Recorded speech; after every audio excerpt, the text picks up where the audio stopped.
মালতী দাসের পর এবার সুমিত্রা পাল খোঁজ মিলল আরো একজনের। রানাঘাটের বাসিন্দা নিখোঁজ ছিলেন মহাকুম্ভে স্নানের পর, আজ সকালে বাড়ি ফিরলেন তিনি, এমনটাই খবর।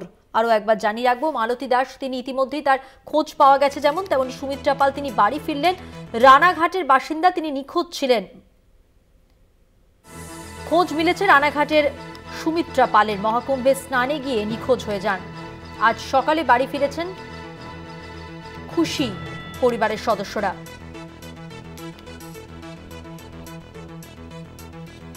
প্রতিনিধি সঙ্গীতা চট্টোপাধ্যায় রয়েছেন আমাদের সঙ্গে টেলিফোন লাইনে। সঙ্গীতা দি, সেক্ষেত্রে এই যে সুমিত্রা পাল, তিনি তো একা যাননি, পরিবারের সঙ্গেই গিয়েছিলেন, কি খবর রয়েছে, তিনি কোথায় ছিলেন, কিভাবে ফিরলেন, সবটাই জানতে চাইবো।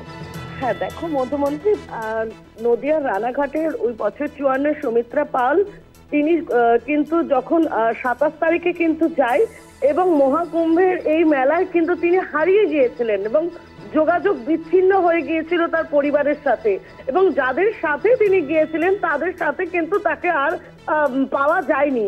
তাদেরকেও তারাও যখন অনুসন্ধানে যখন তারা জানিয়েছিল যে তিনি হারিয়ে গেছেন, তারপর থেকেও কিন্তু পরিবারের তার ছেলে কিন্তু গিয়েছিল এবং সেখান থেকে কিন্তু তার খোঁজ মেলে কিন্তু, এবং আজ সকালবেলা তিনি কিন্তু বাড়ি ফেরেন এবং চন্দননগরের এক বাসিন্দা তাকে হেল্প করেছে, তাকে সাহায্য করেছিল এই রানাঘাটে ফিরে আসার জন্য।